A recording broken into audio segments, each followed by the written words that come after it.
Welcome back to this lecture series on post-colonial literature.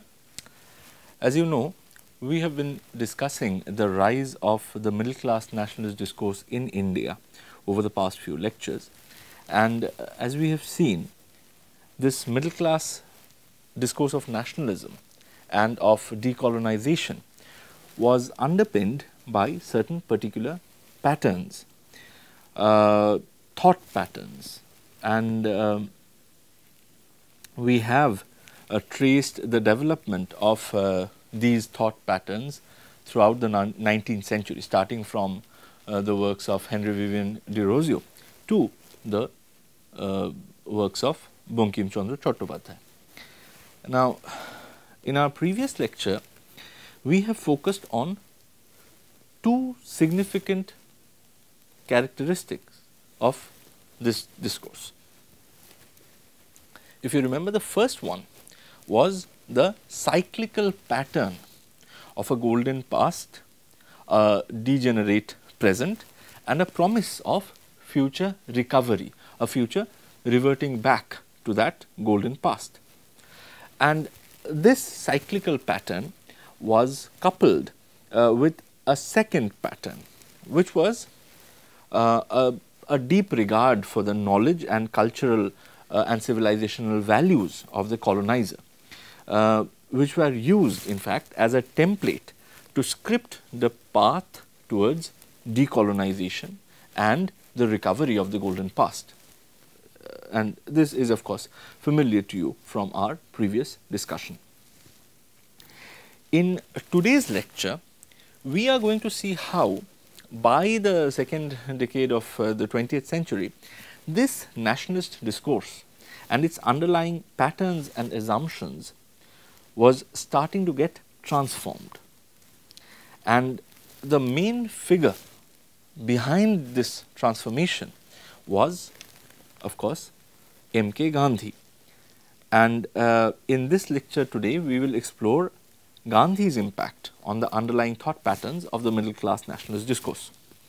And after doing that, we will then move on to Raja Rao's novel Kanthapura to see how this discourse, as well as the charisma of Gandhi as an anti-colonial leader, as a middle class anti-colonial leader, was molded in the form of fiction by Raja Rao in his novel Kanthapura, right. But first, let us focus on the figure of Mohandas Karamchand Gandhi, who emerged as the supreme nationalist leader of India in the years immediately following the First World War. Now, Gandhi's dates, most of you will probably be familiar, are from 1869 to 1948. And again, if we study the career graph of Gandhi, we will come across a trajectory that is typical of the Indian middle class as I have defined it after Sumit Sarkar in one of my previous lectures. Now, for instance, Gandhi too received an English education, and indeed, like many of the middle class nationalist leaders, Gandhi went to England to study law. Therefore, by profession, he was, again like many middle class leaders, a barrister, and his early career as a lawyer was spent in South Africa. It was also in South Africa that Gandhi emerged as an anti-colonial political leader. And if you remember, during the first half of the 20th century, during the early 20th century, when Gandhi was in South Africa, both South Africa and India were British colonies. So, Gandhi arrived in India, he returned back to India in 1915 to participate in the freedom struggle at the behest of Gopal Krishna Gokhale. And when he arrived in 1915, he was already an established political figure. Now, in fact, by the time he arrived, Gandhi had already published his seminal text, Hind Swaraj, which would significantly transform the nature of the middle class nationalist discourse. And it's interesting to note that Hind Swaraj was first published in 1909, and Gandhi became the president of Indian National Congress in the 1920s, when he truly became the leader of the middle class led nationalist movement. So, there is a gap of quite a few years between the publication of Hind Swaraj in 1909 and his becoming the accepted supreme leader of the nationalist movement in India. But in spite of that gap, if we read Hind Swaraj, we can identify almost all of the traces of Gandhian political ideology that he was to bring to play post the 1920s. And so, in that way, Hind Swaraj remained a very relevant text throughout Gandhi's career, and it is still relevant as a text to understand the Gandhian political ideology and Gandhi's intervention into the nationalist discourse. Now, contrary to the version of the nationalist discourse that we have traced till the late 19th century writings of Bankim Chandra Chattopadhyay, the Gandhian discourse undermined the earlier intertwining of the respect towards the civilizational attainments of the Western colonizer and the desire to decolonize India. And it broke this intertwining in two very significant ways. The first way was through questioning the fact that West represented a superior civilization.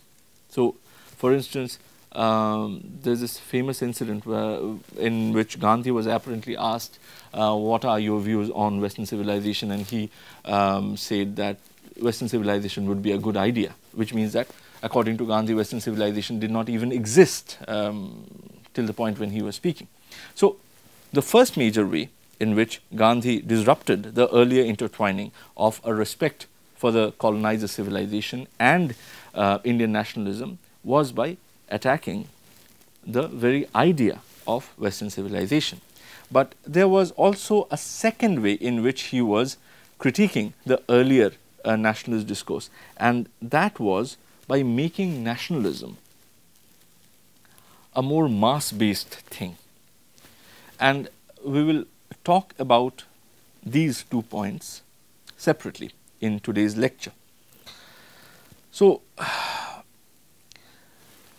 the late 19th century argument that we have already discussed, that in order to become a true Indian / Hindu, if you remember when we have discussed Bankim, we have seen a problematic overlapping between terms like Indian, Hindu, Bengali, etc.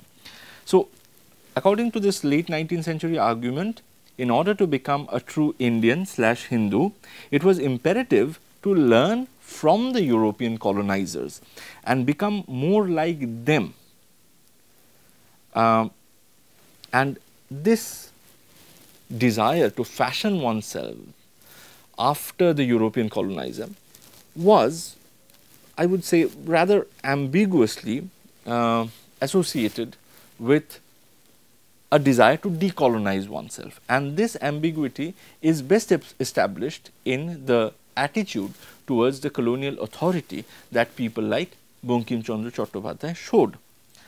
Thus, for instance, in spite of Bankim being convinced that anyone with a dark skin did not stand a chance to receive fair treatment in any employment under the British colonial authority, Bankim was, as I have said earlier, equally convinced that the rule of the British was essential to teach the quote unquote uncivilized and uneducated people of present day India, the present day people who had fallen from that glorious state of the past.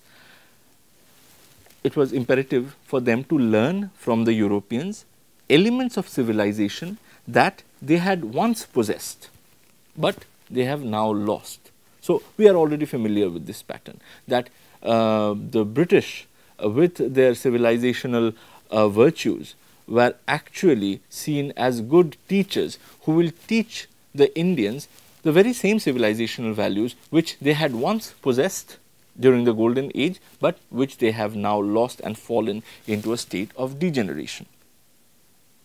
Now, Gandhi in his turn completely rejected this argument, because for him the loss of Indian civilizational values could be traced back precisely to the European incursion in colonial India and to the importation of quote unquote Western civilization in the subcontinent during the course of colonialism.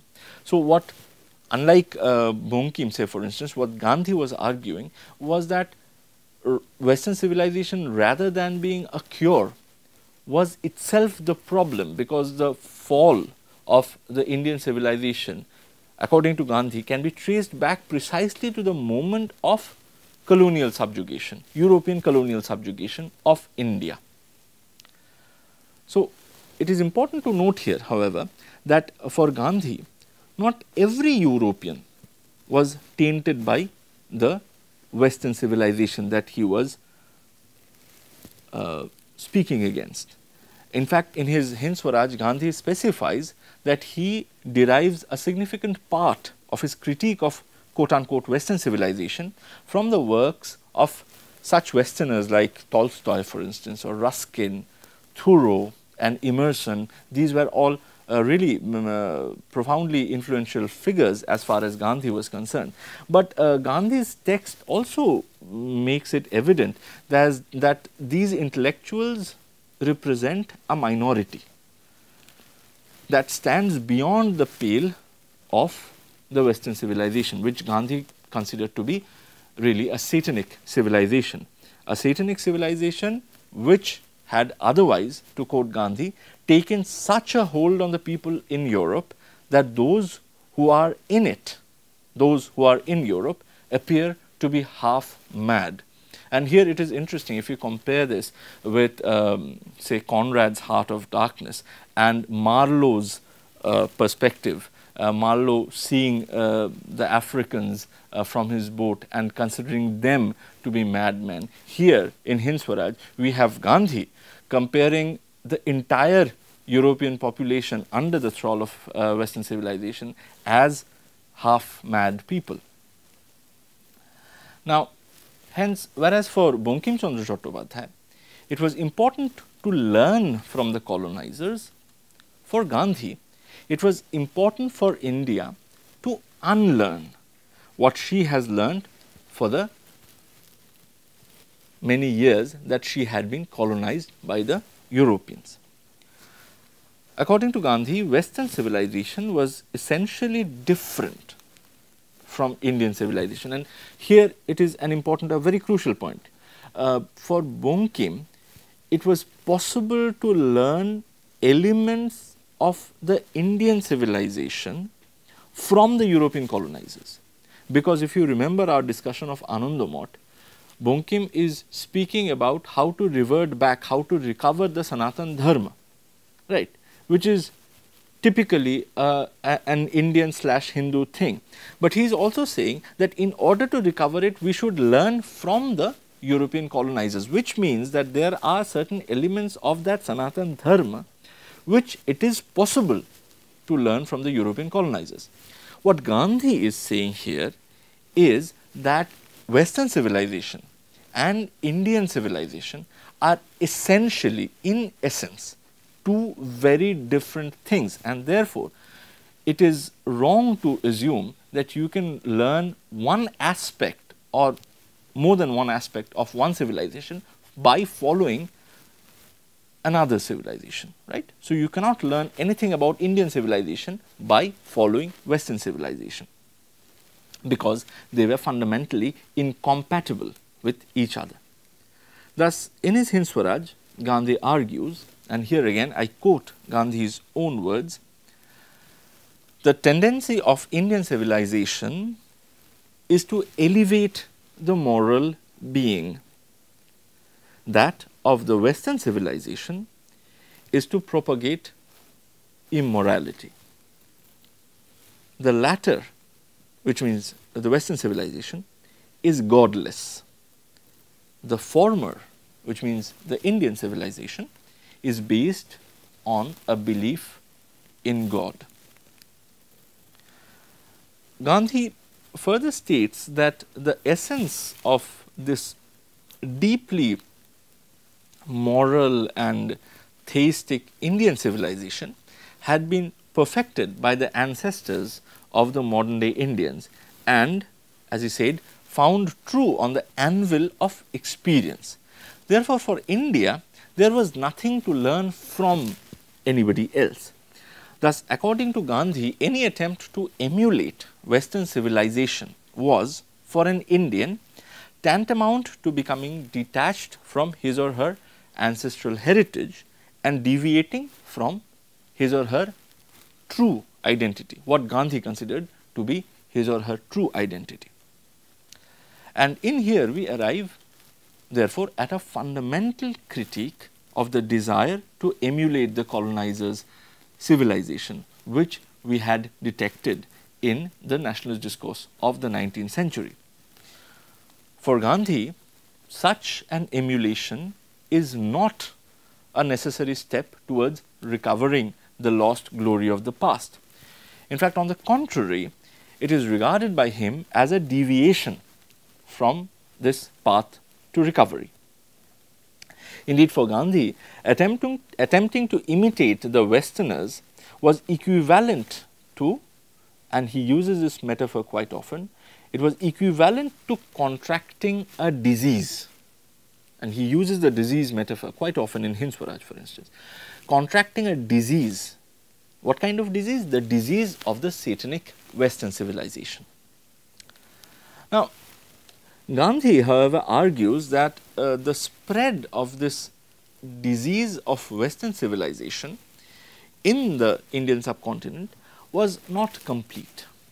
I mean, the disease had not been able to spread everywhere, but rather it was limited to a specific section of the Indian society.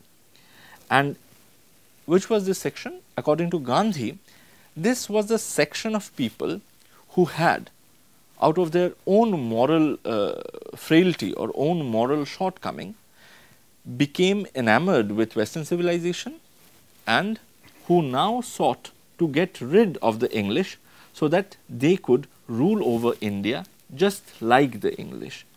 In other words, they were to perpetuate the English rule without the Englishman. And here again, this is really a very interesting thing that Gandhi does in his Hind Swaraj, where he is saying that people who have been transformed through the Western civilization, Indians who have been transformed through the Western civilizations, how can you really distinguish them from the English colonizers who are oppressing you? So, if the English educated Indian middle class, to which incidentally Gandhi himself belonged, if those kind of people come to rule, if those kind of people who were enamored with Western civilization come to rule India, even after throwing out the British, then it would not be very different, because they had already, these Indians had already transformed themselves through their engagement with the Western civilization into, well, pseudo-British, if you would like to call it that. Now, the assertion near the end of Bankim Chandra's Anandamot about English rule being beneficial for India is therefore turned on its head by Gandhi. For him, a rule by the people who transform themselves into Englishmen by acquiring their knowledge was inevitably going to be as foreign as the English rule. Hence, the process of regaining the golden past and the true Indian identity of that past did not involve being under colonial tutelage. Rather, it involved moving away from the sphere of influence of Western civilization and moving away into the remote villages of the subcontinent, where the modern civilization of the West had not yet been able to penetrate. And this is an important point that Gandhi makes in Hind Swaraj, and therefore I would like to quote that section. So, this is the voice of the editor. If you read Hind Swaraj, you will see that Hind Swaraj is basically a dialogue between an editor of a journal who represents the voice of Gandhi, and a questioning reader who first comes to the editor representing Gandhi with a lot of skepticism, but then is won over by the logic of the editor, right. So, this is the editor speaking. And where this cursed modern civilization has not reached, by modern civilization Gandhi is referring to what he considered to be the satanic Western civilization. Where this cursed modern civilization has not reached, India remains as it was before. The inhabitants of that part of India will very properly laugh at your newfangled notions. The English do not rule over them, nor will you ever rule over them. Now, you is referred to the reader, but it also refers to the section of people who are, according to Gandhi, who are enamored with Western values and who have therefore tried turning themselves into Englishmen. So, Gandhi goes on to say that those in whose name we speak, by we he refers to the English educated middle class leadership, those in whose name we speak we do not know, nor do they know us. I would certainly advise you and those like you who love the motherland to go into the interior that has yet not been polluted by the railways and to live there for 6 months. This statement about not knowing those quote unquote in whose name we speak and the appeal to try and connect with them leads to the second point regarding how Gandhi complicated the nationalist discourse of the earlier period of the 19th century.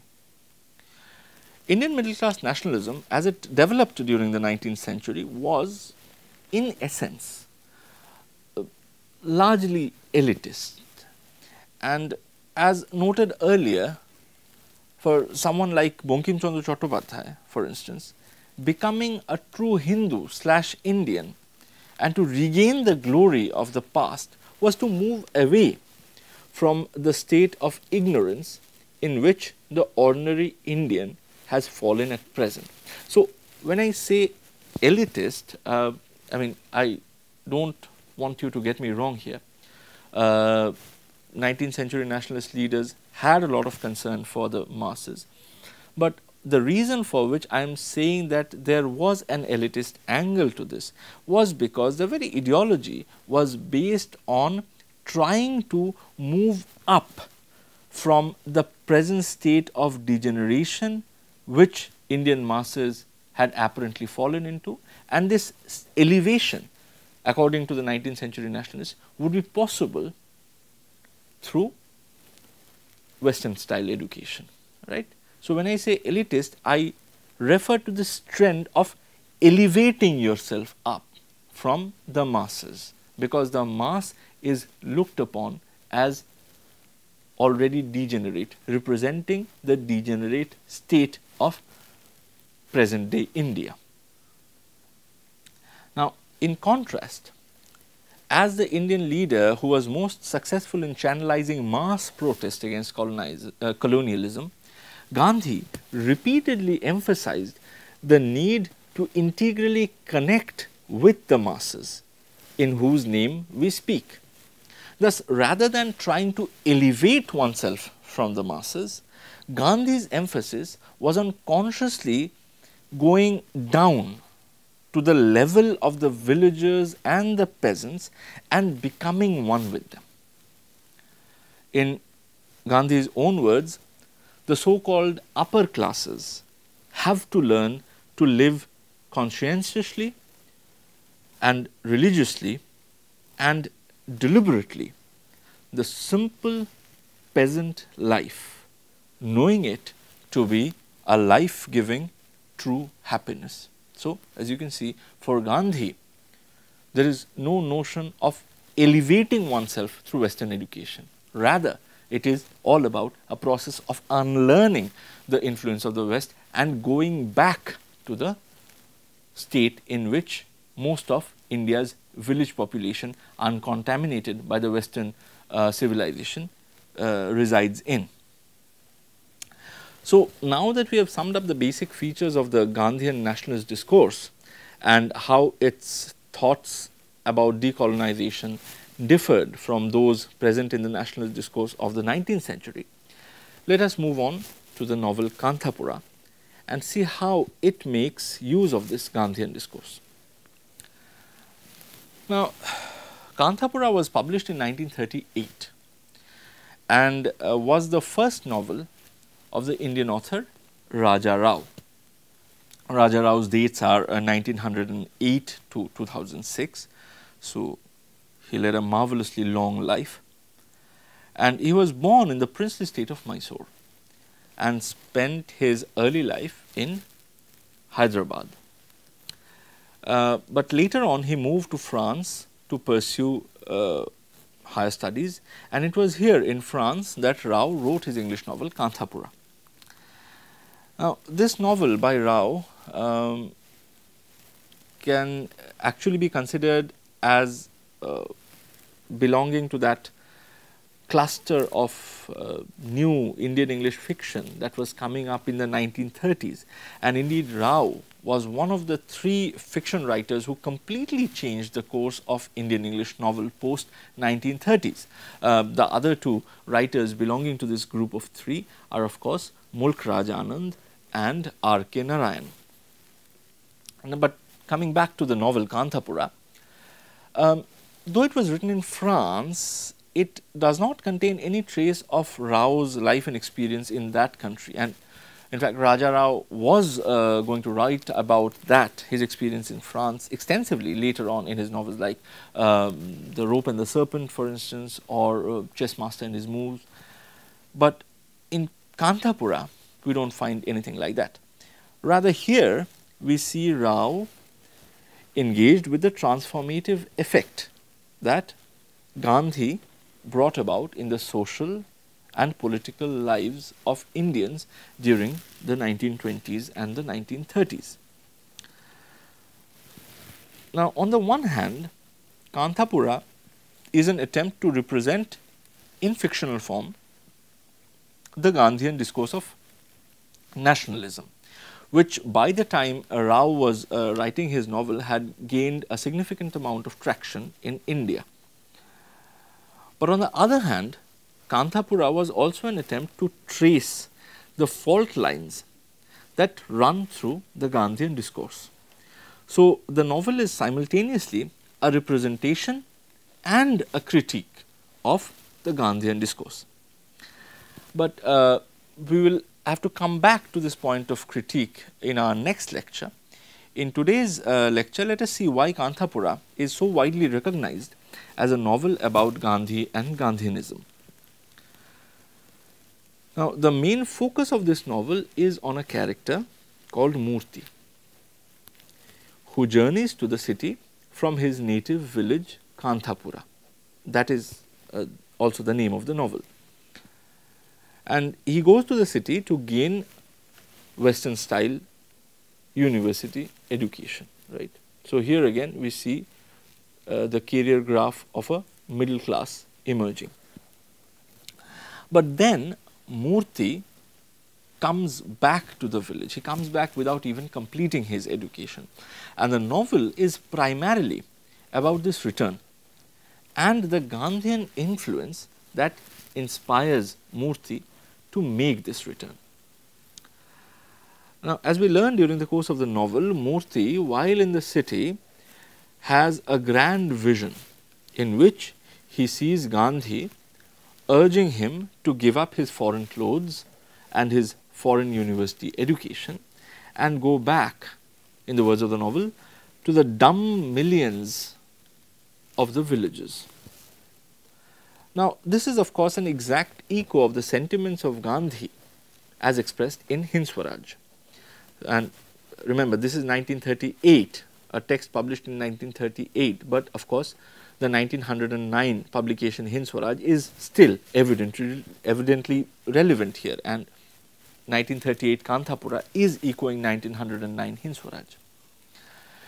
And in the way Kanthapura echoes Hind Swaraj, we can see Gandhi's version of the cyclical pattern of the golden age, fall and return that we have already traced in Derozio and Bonkim.